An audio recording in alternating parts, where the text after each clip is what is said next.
민수기 22장 21절에서 35절입니다. 발람은 아침에 일어나 자기 나귀에 안장을 얹고 모압 고관들을 따라서 길을 나섰다. 그러나 그가 길을 나서는 것 때문에 하나님이 크게 노하셨다. 주님의 천사가 그의 대적자가 되어서 길에 서서 가로막았다.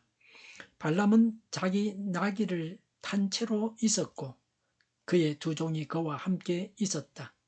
나귀는 주님의 천사가 칼을 빼어 손에 들고 길에 선 것을 보고 길을 벗어나 밭으로 들어갔다. 발람은 나귀를 때려 다시 길로 들어서게 하였다. 그러자 주님의 천사가 이번에는 두 포도원 사이에 좁은 길을 막아섰다. 길 이쪽에도 담이 있고 길 저쪽에도 담이 있었다. 나귀는 주님의 천사를 보자 이쪽 벽으로 몸을 바짝 붙여 발람의 발을 벽에 긁히게 하였다. 그러자 발람이 나귀를 한 대 더 때렸다. 그때 주님의 천사가 앞으로 더 나아가 오른쪽으로도 왼쪽으로도 피할 수 없는 좁은 곳에 섰다. 나귀는 주님의 천사를 보고는 발람을 태운 채로 주저앉았다. 발람은 화가 나서 지팡이로 나귀를 때렸다. 그때 주님께서 그 나귀의 입을 여시니 그 나귀가 발람에게 말하였다. 제가 주인 어른께 무슨 잘못을 하였기에 저를 이렇게 3번씩이나 때리십니까? 발람이 나귀에게 대답하였다. 너는 나를 놀림감으로 여기느냐? 내가 칼을 가지고 있었더라면 이 자리에서 너를 죽였을 것이다. 나귀가 발람에게 말하였다. 저야말로 오늘까지 어른께서 늘 타시던 어른의 나귀가 아닙니까? 제가 언제 이처럼 버릇없이 군 적이 있었습니까? 발람이 대답하였다. 없었다. 그때에 주님께서 발람의 두 눈을 열어주셨다. 그제야 그는 주님의 천사가 칼을 빼어 손에 들고 길에 선 것을 보았다. 발람은 머리를 숙이고 엎드렸다. 주님의 천사가 그에게 물었다. 너는 왜 너의 나귀를 이렇게 3번씩이나 때리느냐? 내가 가서는 안 될 길이기에 너를 막으려고 이렇게 왔다. 나귀는 나를 보고 나에게서 3번이나 비켜섰다. 다행히 나귀가 비켜섰기 때문에 망정이지. 그렇지 않았더라면 내가 나귀는 살렸겠지만 너는 분명히 죽였을 것이다. 발람이 주님의 천사에게 말하였다. 제가 잘못하였습니다. 천사께서 저를 만나시려고 길에 서 계신 것을 몰랐습니다. 제가 가는 것이 잘못이면 저는 되돌아가겠습니다. 주님의 천사가 발람에게 말하였다. 저 사람들하고 같이 가거라. 그러나 너는 내가 말해주는 것만 말하여라. 그리하여 발람은 발락이 보낸 고관들과 함께 갔다. 아멘. 하나님의 뜻이 무엇입니까? 발람이 모압 고관들을 따라서 가는 것이 하나님의 뜻입니까? 20절에 하나님은 발람에게 함께 가라고 하셨습니다. 22절에 길을 나선 것 때문에 하나님은 크게 노하셨습니다. 23절 이하에 주의 천사가 칼을 빼어 들고 길을 막아섰습니다. 32절에 내가 가서는 안 될 길이기에 너를 막으려고 이렇게 왔다 라고 했습니다. 35절에 주님의 천사가 발람에게 같이 가라고 했습니다. 12절에 하나님은 발람에게 함께 가지 말아라고 했습니다. 13절에 발람은 가지 않겠다고 했습니다. 14절에 사신들을 다 돌려보냈습니다. 15절 이하에 발락이 후하게 보답하겠다고 했습니다.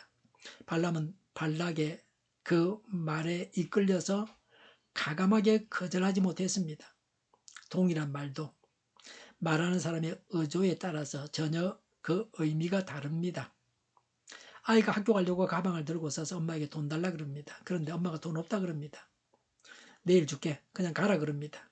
아이는 안 된다 그럽니다. 오늘 가져가야 된다고 조릅니다. 마냥 버티고 서 있습니다. 엄마가 아이 보고 학교 가지 말라고 합니다. 이런 상황을 그려보면 어머니가 학교 가지 말라는 말을 고지급대로 받아들이지는 않을 것입니다. 전립선이 나빠서 밤에 자다가 자꾸 깨고 소변 보는 사람은 절대 저녁에 술 먹으면 안 됩니다. 꼭 먹고 싶으면 아침에 먹으라. 그래 말하면요. 목사가 술 먹으라 그랬다. 그래 말하면 되겠습니까? 안 먹어야 되죠. 꼭 먹어야 된다. 꼭 먹어야 된다 그러면 저녁보다는 아침이 낫다는 거지. 안 먹는 게 제일 좋습니다. 여러모로 좋습니다. 이 말씀에서 하나님의 뜻은 12절 말씀대로 모압 왕에게 가지 않는 것입니다. 일체 모압 왕과 상종하지 않는 것이 하나님의 뜻입니다. 그러나 발람은 발락 왕에게 가서 후한 대접을 받고 싶은 마음으로 가득했습니다. 그래서 하나님은 발락의 마음을 아시고 함께 가라고 허락하신 것입니다. 발람이 함께 가기 싫어하는데 하나님께서 함께 가라고 명령하신 것이 절대 아닙니다. 그 길에는 하나님의 천사가 막아 서 있었습니다. 하나님의 뜻을 묻기 전에 하나님의 뜻대로 행하겠다는 결단과 순종이 있어야 합니다. 하나님의 뜻을 행하고자 미친 사람이 되어야 합니다. 발람은 어떤 자입니까? 발람은 메소포타미아의 술사였습니다. 하나님을 알고 믿는 일에 있어서 기초가 없는 사람입니다. 하나님의 말씀이 그의 입을 통해서 나오지만 그는 구원도 받지 못한 사람입니다. 오늘날로 말하면 성도가 아닙니다. 하나님께 순복하는 자가 아닙니다. 발람이 얘기했습니까? 34절에 저는 되돌아가겠습니다 라고 말을 한글로 보아서 회개한 것처럼 보이지만 회개하지 않았습니다. 하나님은 사람이 하는 말만 보시는 분이 아니십니다. 사람의 마음의 중심을 꿰뚫어서 보십니다. 궁지에 몰렸기 때문에 그가 위기를 면하기 위해서 말로만 그렇게 했을 뿐입니다. 민수기 25장 1절부터 18절에 이스라엘 백성들이 모압 여인들과 음행해서 하나님으로부터 벌을 받았습니다. 민수기 31장 16절에 발람의 말을 듣고 그런 일을 꾸몄다고 했습니다. 하나님 시키는 말만 하라 그랬는데도 그렇게 경고했는데도 불구하고 이스라엘을 대적하는 그런 말을 했다가 하나님 앞에 죄를 지었습니다. 발람은 진심으로 회개하지 않았습니다. 단지 위기를 모면하기 위해서 말로만 회개하는 척 하는 겁니다. 하나님 앞에서 이런 것은 회개로 인정되지 않습니다. 나귀가 하나님의 천사를 보고 밭으로 들어가려고 했지만 발람이 계속 나귀를 때리고 나귀는 꿇어 앉았습니다. 28절과 30절에 나귀가 주인 발람에게 말을 합니다. 하나님은 나귀가 말을 하게 하셨습니다. 말하는 앵무새는 봤지만 말하는 나귀는 보지 못했습니다. 오늘 이 말씀에서 말하는 나귀를 봤습니다. 성경을 보는 자만이 볼 수 있는 광경입니다. 성경의 이 기록을 보고서 나귀가 말을 했겠나 하고 의심하는 사람은 예수 믿는 사람이 아닙니다. 33절에 나귀가 주님의 천사를 보고 비켜서지 않았으면 발람은 죽임을 당했을 것입니다. 주인은 자기 생명을 살려준 바로 그 나귀를 때렸습니다. 천사가 죽였다는. 나귀가 피하지 않았으면 내가 너를 죽였다고 천사가 그렇게 말했습니다. 사람은 진실을 모르고 오해합니다. 사람이 모르는 게 많습니다. 아는 것도 있지만 아는 것도 많지만 모르는 건 더 많습니다. 본래 인간의 위치는 어떠합니까? 창세기에 보면은 하나님, 인간, 피조개입니다. 하나님이 제일 위에 계시고 그 밑에 사람이고 사람 밑에 피조된 세상이 있다는 겁니다. 뭐 그렇게 돼 있다. 이게 하나님의 창조 질서입니다. 이런 하나님의 창조 질서가 깨어졌습니다. 오늘 본문에서는 하나님, 나귀, 발람이 되었습니다. 하나님 바로 밑에 나귀가 있고 나귀 밑에는 발람이 있습니다.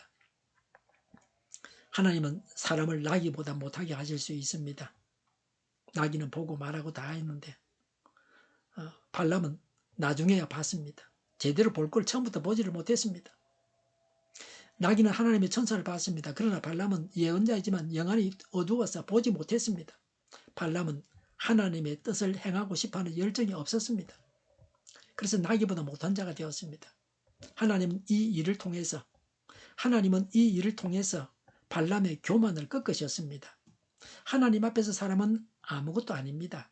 세상에서 어떤 자라도 심지어 교회의 직분이 어떠하든지 하나님 앞에서는 겸손해야 합니다. 무엇을 하려고 하나님의 천사가 나타났습니까? 35절에 그러나 너는 내가 말해주는 것만 말하여라고 했습니다. 어떤 사악한 말을 하든지 그 말에 대해서 심판을 받습니다. 성경은 말을 중요하게 여깁니다. 성경은 거짓말하지 마라, 약속을 지켜라, 거짓증 가지 말라고 합니다. 마태복음 5장 22절에 바보라고 말하지 말라고 하셨습니다. 요새 뭐 엄청난 욕들이 많이 있는데 바보라는 말은 아주 점잖은 말에 속할 수 있습니다. 그런데 그런 말도 하지 말라고 하셨습니다. 함부로 말하지 말아야 합니다. 하나님께서 주시는 말만 해야 합니다. 아무리 참말이라도 사실이라도 해야 할 말만 가려서 해야 됩니다.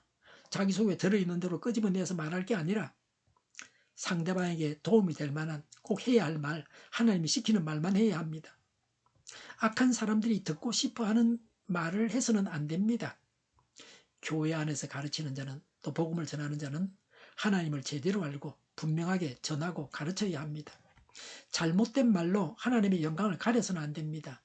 신장하는 말은 남에게 덕을 끼치고 남에게 은혜가 되어야 합니다. 발람을 하나님의 말씀을 대언하는 자로 사용하셨습니다. 사악한 인간도 하나님의 도구로 사용하시는 하나님이십니다. 발람은 하나님의 말씀을 대언했습니다. 발람은 하나님의 백성을 망하게 하는 방법은 재짓게 하는 것이라고 알고 있었습니다. 그러나 발람은 구원받은 자가 아닙니다. 중요한 것은 하나님의 백성이 되고 영생 얻는 것입니다. 예수님은 제자들이 전도하고 마귀가 떠나는 기적을 체험했을 때 그런 일로 기뻐하지 말고 영생 얻은 것으로 기뻐해야 한다고 말씀하셨습니다. 우리가 이 예수님의 말씀에 귀를 기울여야 합니다. 하나님께서 사용하시고 버려버리시는 일회용 사람이 되어서는 안 됩니다. 기적을 행하고 지옥 가는 자가 되지 말고 구원받은 자가 되어야 합니다. 기적을 행하든 기적을 체험하든 기적을 체험하지 못하든 간에 구원받은 자가 되는 것이 중요한 것입니다. 우리가 잘 알아보면 기적을 행하고 하나님이 쓰시다가 버림받은 사람도 많습니다. 그게 바로 적그리스도입니다. 하나님의 온전하신 뜻을 기뻐하면서 사모하면서 그대로 행해야 합니다. 회개할 줄 알고 하나님을 경외하고 따를 줄 알아야 합니다. 물질과 부귀영화만 따라가서는 안 됩니다. 기도하겠습니다.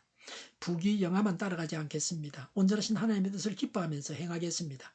회개하고 하나님을 경외하고 따르겠습니다. 정의가 강물처럼 흘러가게 하여 주시옵소서. 교회가 분열되지 않고 하나가 되게 하여 주시옵소서. 교회가 한 목소리를 내게 하옵소서. 전쟁이 그치고 평화가 오게 하여 주시옵소서. 성경을 대적하는 자가 없어지게 하여 주시옵소서. 주사파와 공산당과 이적단체들과 적과 통일로 나아가게 하는 자들이 없게 하옵소서. 다시는 이 땅에 전쟁이 일어나지 않게 하옵소서. 적과 통일되지 않게 하옵소서. 자유민주국가로 전쟁이 아닌 평화롭게 통일을 이루게 하옵소서. 하나님을 대적하는 법과 있어서는 안 될 법을 만들지 않게 하옵소서. 있어야 할 법을 폐기하지 않게 하옵소서. 이런 일을 하는 정당들이 사라지게 하옵소서. 정의로운 판결이 내려지게 하옵소서. 정치적 판결하는 자들과 악한 판결하는 자, 재판을 지연시키는 자들이 사라지게 하옵소서. 재판을 지연시키는 악법이 폐기되게 하옵소서. 일하는 자들이 정당한 대우를 받게 하옵소서. 놀고 먹는 자가 없게 하여 주시옵소서. 일을 만드는 자가 아니고 일을 하는 자가 되게 하여 주시옵소서. 파업과 시비가 그치게 하옵소서. 나라를 망하게 하는 모든 규제들이 사라지게 하옵소서. 눈먼 지도자, 악한 지도자, 자기 배만 불리는 지도자가 사라지게 하옵소서. 앞을 보고 선악에서 분별해 살고 앞길을 제시하고 섬기는 지도자만 있게 하여 주시옵소서. 하나님께서 주신 건세로 섬기는 자가 강해지게 하옵소서. 지도자들과 이 백성들에게 선한 것을 분별하는 지혜를 주옵소서. 나아갈 길을 알게 하시고 취할 것과 버릴 것을 알고 행하여 흥하게 하옵소서. 적절한 때에 고칠 것을 고치게 하옵소서. 업무방해가 없게 하시고 업무에 충실하게 하옵소서. 쓰레기담을 뒤지지 말고 성경에서 보물을 찾게 하옵소서. 기도하는 기쁨, 응답받는 기쁨, 성도들이 모여서 교제하는 기쁨, 말씀해 주는 기쁨, 예배드리는 기쁨을 누리게 하옵소서. 살리는 교회가 만국을 지배하게 하여 주시옵소서. 저희의 간절한 간구에 응답하여 주시옵소서. 예수 이름으로 명하노니 모든 병만은 물러가고 몸의 모든 부분들 온전하게 될지어다. 신유의 기적을 베푸셔서 지금도 저희의 질병을 고쳐 주시옵소서. 병중에 있는 모든 자들을 고치시고 온전히 하여 주시옵소서. 저희와 교회와 이 나라의 민족을 불쌍히 여겨 주시옵소서. 모든 악한 것들을 제거하여 주시옵소서. 남과 북의 모든 악들을 주님께서 제거하여 주시옵소서. 교회 안과 밖의 모든 불의들, 악한 것들을 다 제거하여 주시옵소서. 부정선거 시비가 없는 제도가 만들어지게 하옵소서. 하나님께서 기뻐하시는 교회와 나라가 되게 하시며 경제가 나아지고 경상수지와 무역수지가 흑자를 유지하게 하시며 출산율이 올라가고 출산의 기쁨을 누리게 하옵소서. 가공 음식들이 건강하게 하는 먹거리가 되게 하시며 늘 맑은 공기를 마실 수 있게 하여 주시옵소서. 의료계 문제들이 해결되게 하여 주시옵소서. 정인들의 앞길이 열리고 합계의 영광을 누리게 하옵소서. 우리나라가 마약 청정국이 되게 하시며 국가부채, 한정과 가소공사부채, 가계부채, 기업부채, 각종 부채를 다 갚게 하옵소서. 허정과 자재공급이 원활하게 하여 주시옵소서. 과일과 채소와 원유 가격이 안정되게 하여 주시옵소서. 오늘도 하나님 안에서 차고 넘치는 삶, 복된 삶을 살게 하여 주시옵소서. 감사와 찬양을 주님께 돌려드리며 예수님의 이름으로 기도하옵나이다. 아멘.